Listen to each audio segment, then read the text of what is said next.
గమనించండి, దైవ గ్రంథముల నుంచి కొన్ని మాటలు మనము చదువుకుందాం. కీర్తన గ్రంథము 84వ అధ్యాయం 7వ వచనం నుంచి 12వ వచనం వరకు మనము మార్చి చదువుకుందాం. వారు నానాటికి బలాభివృద్ధి నొందుచు ప్రయాణము చేయుదురు, వారిలో ప్రతి వాడును సీయోనులో దేవుని సన్నిధిని కనబడును.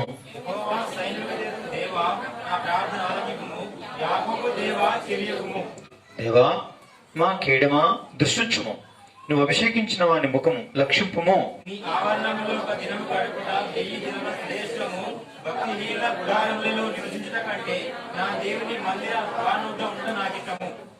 దేవుడైన యెహోవా సూర్యుడును కేడమునై ఉన్నాడు. యెహోవా కృపయు ఘనతయు అనుగ్రహించును. యథార్థంగా ప్రవర్తించు వారికి ఆయన ఏ మేలు చేయక మానడు. చాలు. చదవబడిన ఈ లేఖన భాగములను దేవుడు దీవించి మన ఆధ్యాత్మికమైన ఆశీర్వాదం కొరకు ఆయన అనుగ్రహించును గాక. ఈ 84వ అధ్యాయం కీర్తన గ్రంథంలో మనం 7వ వచనం నుండి 12వ వచనం వరకు మనం చదువుతూ వచ్చాం. ఇప్పుడు 7వ వచనం చూడండి. వారు నానాటికి బలాభివృద్ధి నొందుచు ప్రయాణము చేయుదురు, వారిలో ప్రతి వాడును సియోనులో దేవుని సన్నిధిని కనబడును. గమనించండి, ఇక్కడ కీర్తనకారుడు తన అనుభవంలో తాను చెప్పే మాట ఏమిటంటే, వారు నానాటికి బలాభివృద్ధి నొందుచు ప్రయాణము చేయుదురు, వారిలో ప్రతి వాడును సియోనులో దేవుని సన్నిధిని కనబడును. గమనించండి, ఇక్కడ మనం గమనిస్తే నానాటికి బలాభివృద్ధి నొందుచు ప్రయాణము చేయుదురు. దేవుని యొక్క వాక్య వెలుగులో దేవుని ప్రజలుగా మనము చూడాల్సినటువంటి విషయం ఏంటంటే, నానాటికి బలాభివృద్ధి నొందుచు అని రాయబడింది. అంటే దేవుని ప్రజలైనటువంటి వారు ఈ భూలోకములో మరి ఇంకా కొంచెం ముందుకు చదివితే కృపయు ఘనతయు అనుగ్రహించను అనేటువంటి మాటల్ని మనము గమనిస్తే, ఆయన ఇట్టి బలము చేత మనల్ని అభివృద్ధి నొందించు నిమిత్తం ఆయన కృప అనుగ్రహించువాడు అయ్యున్నాడు. అవును, ఆయన కృప అనుగ్రహించినటువంటి కారణాలనే, దినదినం ఆయన కృప మనకు చూపించుచున్న కారణాలనే మనం బలము యొక్క బలం అనేటువంటి వృద్ధి నొందుచు, బలములో వృద్ధి పొందుచు ప్రయాణము చేసేవారిగా మనము ఉంటూ ఉన్నాం. ఆయన కృప గమనించండి, ఆయన కృపలో బలముందుట అనేది మనం ఎరుదు, కానీ బలములో వృద్ధి నొందుచు అని రాయబడింది. పిల్లరా, ఇది ఇంకొంచెం ఎక్కువైనటువంటి మరి ఇంకా శ్రేష్టమైనటువంటి బలముగా మనము చూడగలం. ఇదేంటండి, వాస్తవంగా చెప్పాలంటే దినదినం గడిచిన కొలది మరి వాస్తవంగా మానవుని జీవితాన్ని తలంచితే ఒక మనుషుడు పుట్టిన రోజు నుంచి గంట గడుచుచున్న కొలది ఏమర్థం అంటే ఎక్స్పైరీ డేట్కి సమీపిస్తున్నట్టు.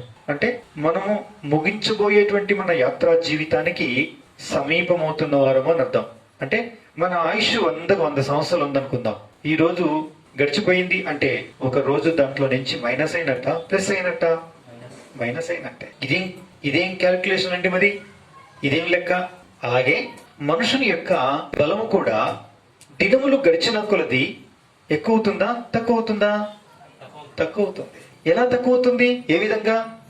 మీరు ఎవరినైనా సంప్రదించండి. ఏం చేద్దామమ్మా, ఇంకా అదే కాలం మీద పడుతుంది కదా, ఇంకా వయసుల్లో అవుతామా? అయిపోయి ఇంక ఇట్లే ఉంటుంది, ఇంకా ఇది ఇంతే, ఇది భరించవలసిందే. దీనికి మందులు లేవు, సరే మందులు ఇస్తామనుకో, ఇంకో దానికి ఎఫెక్ట్ ఇస్తుంది. కాబట్టి మనం భరించుకోవాలి. ఎందుకు? కమ్జోర్ అయిపోతుంది రోజు రోజుకి శరీరం, అనగా బలం లేకుండా క్షీణించిపోతుంది. అంతే, ఇంకా దీనికి మనం ఏం చేయలేం. ఇంకా 4 రోజులు అయితే ఈ మాత్రం కూడా ఉండదు, ఇంకా కష్టమవుతుంది. దానికి ఎవరు ఏం చేస్తాం? ఎవరు ఏం చేయలేం అంటారు. కానీ ఇక్కడ రాయబడింది బలాభివృద్ధి నొందుచు, అంటే బలములో వృద్ధి నొందుచు, అంటే బలములో అభివృద్ధి పొందుచు ప్రయాణం చేస్తారు అని రాయబడింది. ఇది ఒక ఆశ్చర్యకరమైనటువంటి సత్యం పిల్లరా. ఇది మన అనుదిన జీవితంలో మనం అనుభవించవలసిన వారమై ఉన్నాం. ఇది ఒక ఆధ్యాత్మికమైన దేవుడు అనుగ్రహించేటువంటి ఒక పునరుద్ధాన శక్తి. దీనిని మనుషుడు అనుభవించి నా వారైతే ఆయనని ఏం చేస్తారు? దేవుని సన్నిధిలో సియోనులో ఉండి ఆయనని స్తుతించి ఏం చేస్తారు? ఆరాధిస్తారు, ఆయన కొనియాడతారు, ఆయన ఘనపరుస్తారు. కాబట్టి పిల్లరా, నానాటికి బలము యొక్క వృద్ధి నొందుచు ప్రయాణం చేస్తారు అని రాయబడింది. పిల్లరా, ఇది అక్షరాల దేవుని యొక్క వాక్యంలో మనము చూస్తే ఇలా రాయబడింది. చూడండి, యెహోషువ గ్రంథం 14వ అధ్యాయం 11వ వచనం చదవండి గారు. మోషే నన్ను పంపిన నాడు నాకెంత బలమో నేటి వరకు నాకంత బలము. అమ్మో, నేటి వరకు నాకు అంత బలం. యుద్ధము చేయుటకు గాని వచ్చుచు పోచు ఉండుటకు అంటే ప్రయాణములకు గాని నాకెప్పటి ఎట్లు బలమున్నది. గమనించండి. కాబట్టి ఇక్కడ భక్తుడైనటువంటి క్యాలేబ్ అను మన పితరుడు చెప్పే మాట ఏంటంటే, మోషే నన్ను పంపిన నాడు నాకెంత బలమో నేటి వరకు కూడా నాకు అంతే బలం. వచ్చుచు పోచునుండుటకు నాకప్పుడెట్లుండెనో ఈ దినం నాకు అలాగే ఉంది. పిల్లరా, ఈ మాట చెప్పగలరా ఎవరైనా? ఎవరైనా చెప్పగలరా? ఎవరు చెప్పలేరు. కానీ ఖచ్చితంగా తను చెప్తున్నాడు, ఆ దినం మోషే పంపినాడు నాకెంత బలమో ఈ దినం కూడా అంతే బలం. వచ్చుచూ పోచుంటూ ఉంటున్నాను, అప్పడట్లే ఏ విషయంలో కూడా కొరత ఏమాత్రం కూడా లేదు అని ధైర్యంగానో, జంకు లేకున్నానో, భయం లేకున్నానో, ఇప్పుడేమన్నా ఈ మాటలని పరీక్ష పెడితే పాస్ అవుతానా అనే అనుమానము లేకుండాను ఖచ్చితంగా చెప్తున్నాడు. ఏమంటాడు తెలుసా? ఆనాడు ఎంత బలం అయినాడు అంతే బలం. వచ్చుచూ పోచున్నట్టుకు అప్పడట్లే ఉంది అంటే, ఇప్పుడు ఉరకమంటే ఉరుకుతాడు, పరిగెత్తమంటే పరిగెత్తాడు, ప్రయాణం చేయమంటే ప్రయాణం చేస్తాడు. అది కూడా చెప్తున్నాడు. ఇప్పుడు కూడా మీరు వెళ్ళమంటే వెళ్తా, ఇప్పుడు కూడా పరిగెత్తమంటే పరిగెత్తా, ఇప్పుడు కూడా రాయిందనమంటే రాయిందంతా, ఎత్తేయమంటే ఎత్తేస్తా, మీరు ఏం చేయమంటారో వచ్చేస్తా. అప్పుడు ఎంతనో ఇప్పుడు అంతే, నాకు తేడా ఏమీ లేదు. బాబోయ్, ఇది దినదినం బలాభివృద్ధి నొందుచు ప్రయాణము చేయటం అని అంటే అర్థం ఇది. అక్షరాలుగా మన పితరుడైన యెహోషువ క్యాలేబులలోని ఒక క్యాలేబ్ అనేటువంటి ఈ యొక్క పితరుడు యెహోషువతో అంటున్నాడు, ఆ దినం దేవుడు మోషే ద్వారా, మోషే నన్ను పంపిన నాడు, కాదేశు బర్నేయా నుండి నన్ను పంపిన నాడు, వేగు చూడడానికి, పాలు తేనెలు ప్రవహించే దేశాన్ని చూడడానికి, వేగు చూడడానికి నన్ను పంపిన రోజు ఏ బలమో ఈ రోజు కూడా నాకు అదే బలం. ఇప్పుడు కూడా పోవు చూడుటకును వచ్చు చూడుటకును అదే బలము కలిగిన వారిని ఉన్నాను అంటాడు. పిల్లరా, ఎంత అద్భుతమైనటువంటి వాస్తవ సత్యమో చూడండి. ఇది దాని అర్థం. నానాటికి బలాభివృద్ధి నొందుచు ప్రయాణము చేయుదురు. చూసారా? ప్రయాణము చేయుదురు, వారికి బలమంతే. నా పిల్లరా, వీరు విశ్వాసంలో వీరులై ఉన్నారు. దేవుని వెంబడించే విషయంలో ఏమాత్రం అనుమానము లేకుండా, సరగకుండా, గొనగకుండా, ప్రతికూలమైనది ఏదొచ్చినా ధైర్యముగా ఎదుర్కొని దేవుని యొక్క సన్నిధానంలో దేవుని యొక్క మహిమ కొరకు జీవించినటువంటి వ్యక్తులు వారు. అందుకే ఆనాడు ఏ స్తుతి ఆరాధన చేశారో ఇప్పుడు కూడా అదే స్తుతి ఆరాధన చేయటానికి సంసిద్ధంగా ఉన్నారు. కాబట్టి పిల్లరా, అప్పుడు అంటాడు కింద, వారిలో ప్రతి వాడును సియోనులో దేవుని సన్నిధిని కనబడను. వారిలో ప్రతి వాడు కూడా ఇప్పటికీ సియోనులో దేవుని సన్నిధిని ఏమవుతారట? కనబడతారు. రహస్యం ఇది, గమనించండి.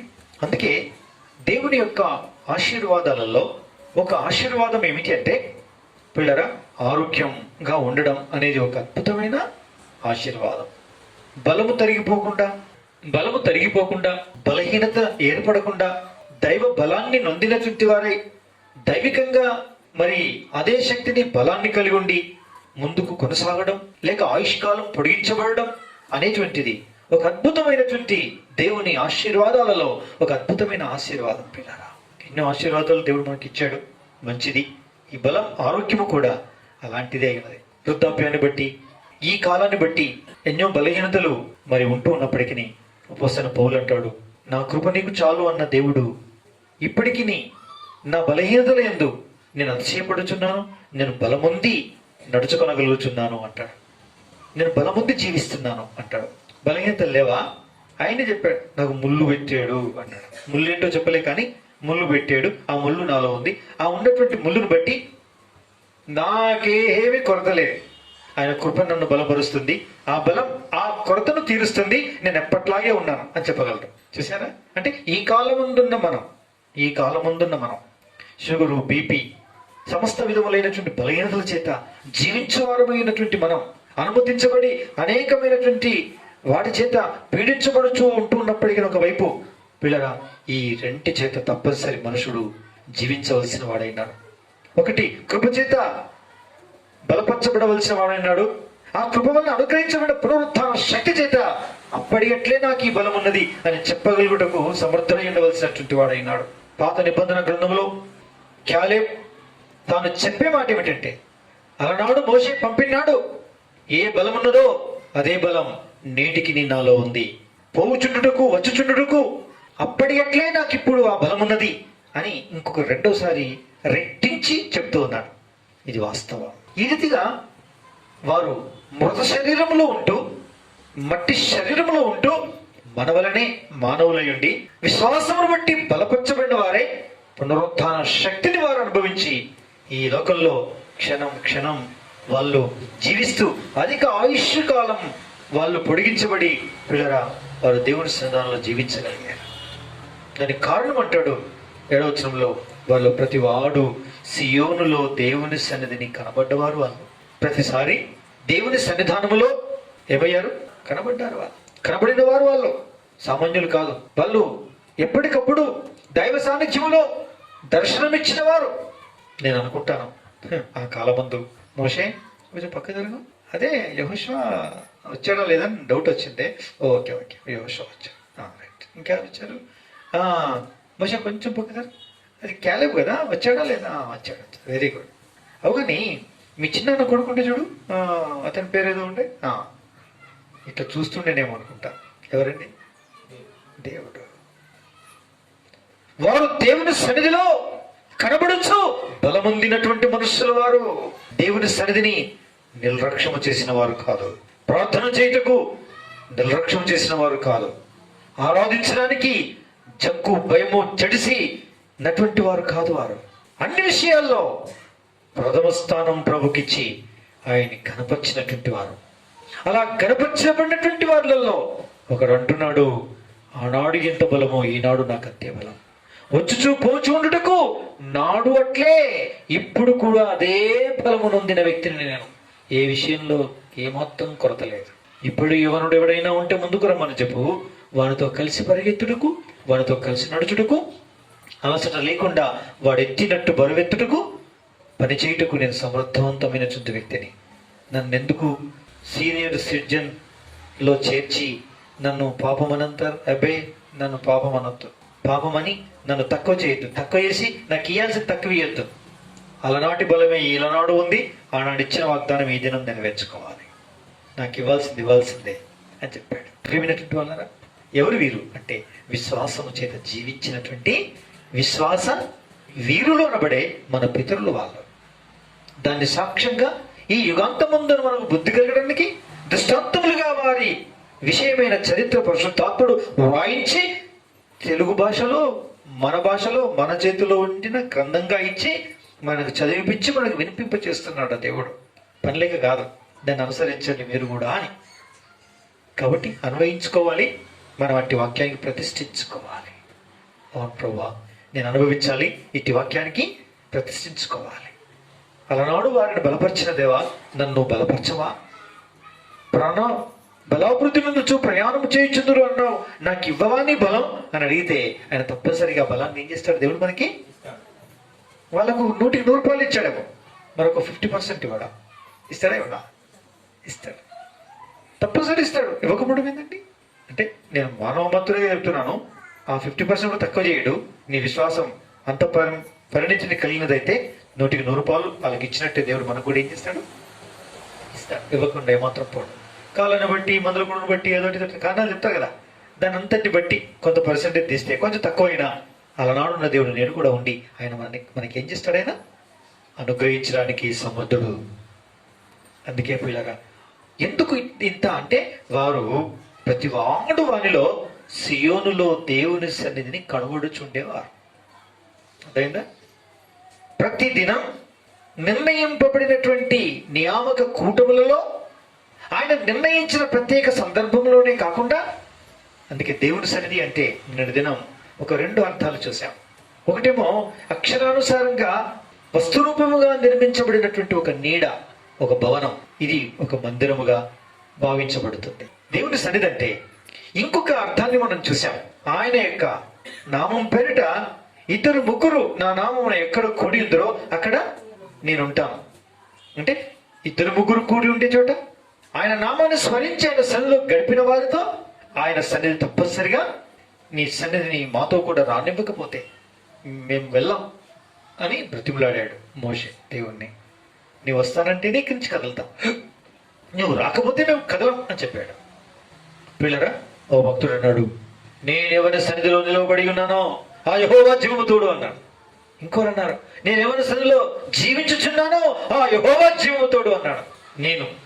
నేను అన్నాడు. ఇంకో భక్తుడు అన్నాడు, నేను నా కుటుంబం నీ సన్నిధానంలో ఉన్నాము అని అన్నాడు.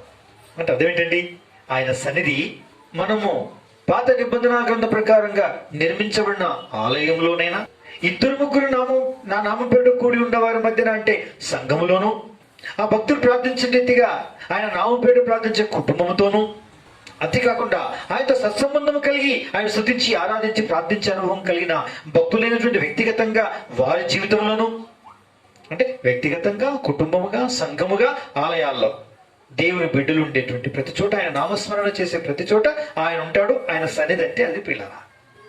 కాబట్టి వీళ్ళు ఎవరో తెలుసా? వ్యక్తిగతంగా దేవుని సన్నిధిని అనుభవించచ్చు, దాని కుటుంబమునకు అభ్యసింపజేసి కుటుంబముగా దేవుని సన్నిధిని అనుభవించచ్చు, ఇట్టి దేవుని సన్నిధి కలిగి వెళ్ళి దేవుని యొక్క మందిరానికి వెళ్ళి దేవుని మందిరంలో అందరితో కూడా బలమైన దేవుని సన్నిధిని అనుభవించుచున్నటువంటి వీరు దేవుని యొక్క బలము చేత బలమొందిన వారు. ఈ ప్రకారమైన సాక్ష్యమును విశ్వాసమును కలిగినటువంటి వారై దేవుణ్ణి గణపరిచి దేవుని చేత గణపరచబడినటువంటి వారు. అందుకే అంటాడు, అలనాడు మోషే పంపినాడు ఏ బలమో, ఈ దినము కూడా నాకు అదే బలం ఉంది. అంతేకాదు, వచ్చుచుకు పోవుటకు అప్పటి అట్లే ఇప్పుడు నాకు ఆ బలం ఉంది, మీకే సందేహం దీంట్లో లేదు అని చెప్పాడు. ఈ విధంగా దేవుని యొక్క కృపచోత బలపరచబడి బలమొందిన మనుషులు వీరు ధన్యులు, వీరు భాగ్యవంతులు. దానికి కారణం దేవుని సన్నిధిని కలిగి దినమును ప్రారంభించారు, దేవుని సన్నిధిని కలిగి దినమును కొనసాగించారు, దేవుని సన్నిధిని కలిగి కుటుంబాలుగా జీవించారు, దేవుని సన్నిధి కలిగి దేవుని యొక్క ఆవరణంలో ప్రవేశించి దైవ సాన్నిధ్యమును అనుభవించి దేవుని చేత బలపరచబడిన భక్తులు వీరు. అందుకే దేవుని స్థలంలో కూడి వచ్చి ఏం చేస్తున్నారు? 4వ వచనం చదవండి. 84 వచనం. నీ మందిరమునందు నివసించువారు ధన్యులు, నిత్యము నిన్ను వారు స్తుతించుదురు. నీ వలన బలమునందు మనుషులు ధన్యులు, యాత్ర చేయు మార్గములు వారికి అతి ప్రియములు. ఎక్కడో యాత్ర వచ్చింది కాబట్టి వీటన్నిటికీ ఇంటర్లింక్ ఏమిటంటే, నీ మందిరమునందు నివసించువారు ధన్యులు, వారు నిత్యమును స్తుతించుదురు. నీ వలన బలమునందు మనుషులు ధన్యులు, వీరే ఆ వారు అని రాయబడింది. కాబట్టి ఆయన చేత బలమొందిన మనుషులు ప్రయాణము చేయొచ్చు, యాత్ర చేయొచ్చు, దాన్ని ప్రియముగా ఎంచినటువంటి వారే నిత్యము నిన్ను స్తుతించుచు ఆరాధించి జీవించే జీవితాలు కలవారు. చూసారా? మనం ఏమనుకుంటాం? మంచి తిండి తింటే, మంచి మాంసం తింటే, మంచి ఆహార పదార్థాలు పుచ్చుకుంటే, మంచి పానీయం పుచ్చుకుంటే బలం ఉంటుంది అనుకుంటాం. వాస్తవమే అది కూడా, కానీ అవన్నీ వ్యర్థం ఇది లేకుండా. అందుకే ఇది లేకుండా 10 ముద్దలు తిన్నా వచ్చే శక్తి, ఈ దేవుని కృప ఉండి దేవుని సన్నిధిని అనుభవించినటువంటి వారం అయితే ఒక ముద్ద తిన్న ఒక అద్భుతమైన ఆశీర్వాదం, ఈ 10 ముద్దలు తిన్న ద్వారా వచ్చిన శక్తి ఉంటుందో లేదో, కానీ ఆ ఒక ముద్దలో దేవుడు ఏం చేస్తాడు? అత్యధికంగా ఆయన శక్తిని దానితో జోడించి నీకు అనుగ్రహించుటకు సమర్థుడైన వాడు. ఇది దేవుడిచ్చే పునరుద్ధాన శక్తి, ఇది పునరుద్ధాన బలం. ఇట్టి అనుభవాన్ని, ఇట్టి అనుభూతిని కలిగి జీవించే జీవితం ఒక మనుషుని యొక్క జీవితానికి ఆశీర్వాదకరమైనది. పిల్లరా, ఇదంతా ఎలా కలుగుతుందంటే వాక్యంలో చెప్పబడిన ప్రకారంగా వారు సియోనులో దేవుని సన్నిధిని కనబడేవారు, వారు దేవుని మందిరమందు నివసించేవారు, వారు ఆయన చేత బలమొందిన మనుషులు. కాబట్టి ఈ బలాభివృద్ధిని కలిగి వారు వారి యాత్రా జీవితంలో ప్రయాణం చేయించునే ఉంటారు. అలుపు ఎరగరు, నిరాశపడరు, విసిగిపోరు, విరక్తి చెందరు, విశ్వాసంలో హీనులు కారు. దేవుని చేత బలమొందిన మనుషులై ఆ దేవుని స్తుతించి ఏం చేస్తారండి? ఆరాధిస్తారు, ఆయన కొనియాడతారు. ఆయన స్తుతించి ఆరాధించడం ద్వారా ఇట్టి లాభప్రాప్తిని వారు తెలియకుండానే వారు వీటిని ఏం చేస్తుంటారు, పొందుతూ ఉంటారు. వీరి అనుభవం ఎప్పుడు దేవుని సన్నిధిని కలిగి బ్రతుకుతారు.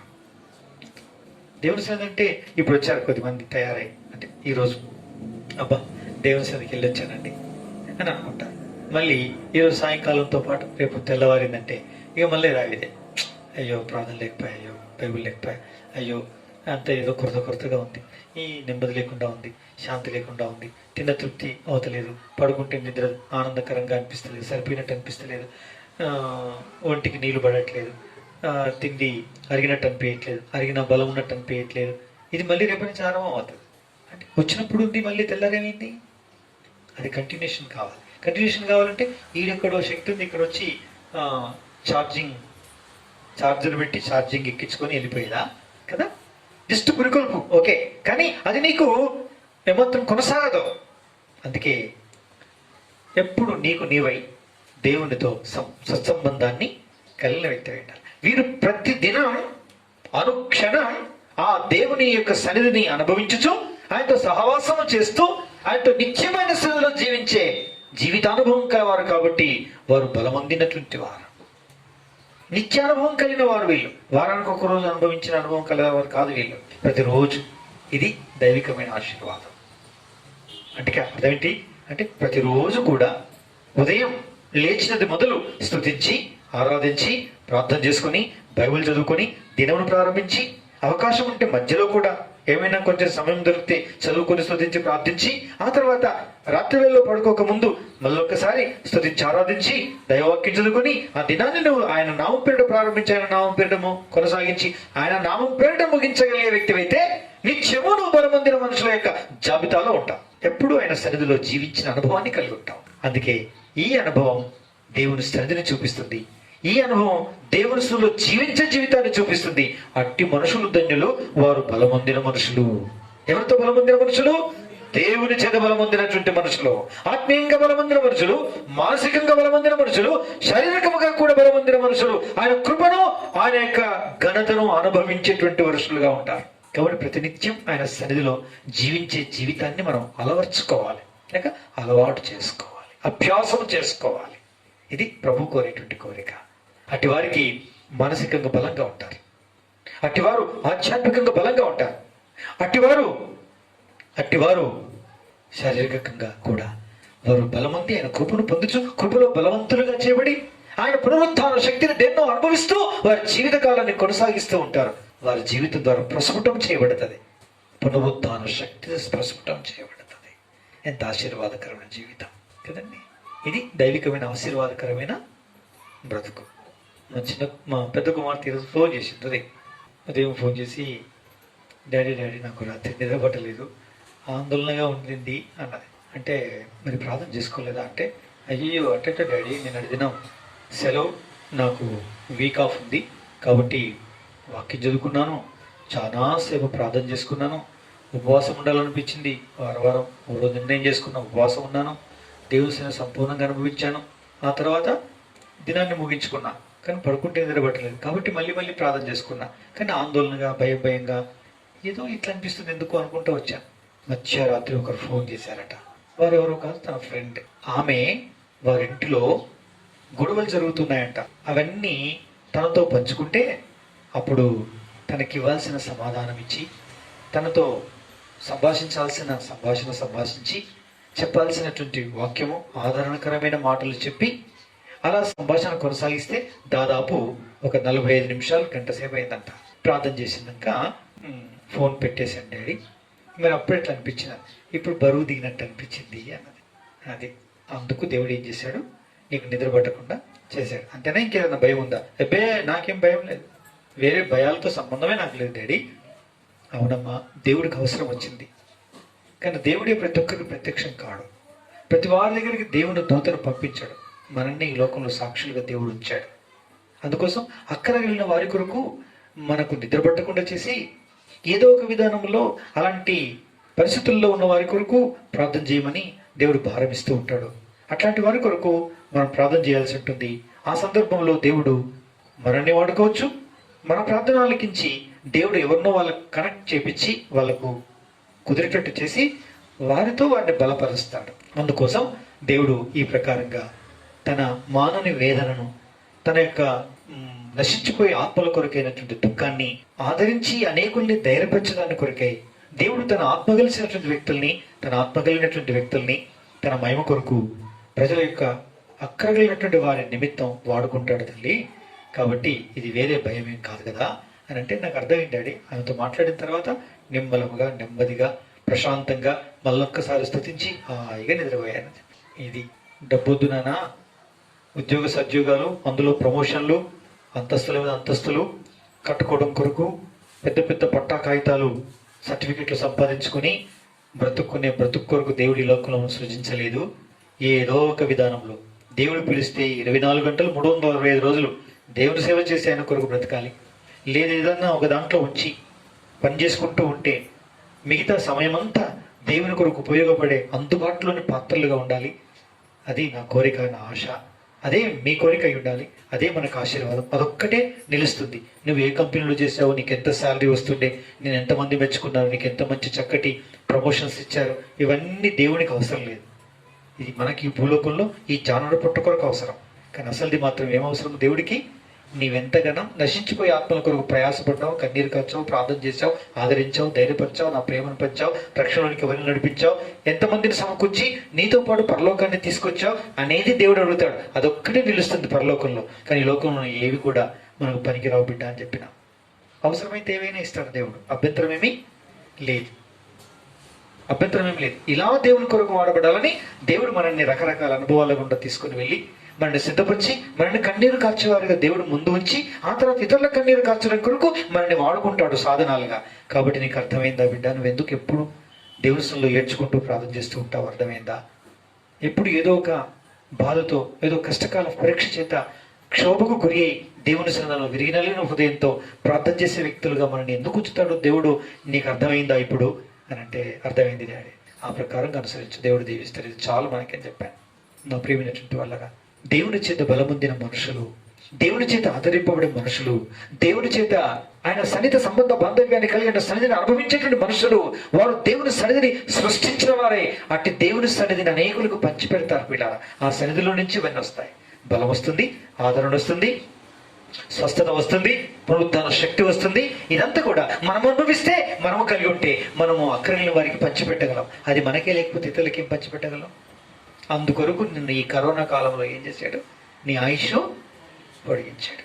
నీవు, నీ భార్య, నీ భర్త, నీ పిల్లలు, నీ మన్మలు, నీ మనమరాన్రు, వాళ్ళ మన్మలు మనమరాన్రు, ఇదందరినీ గుంపేసుకొని వింత వేసుకుందామా?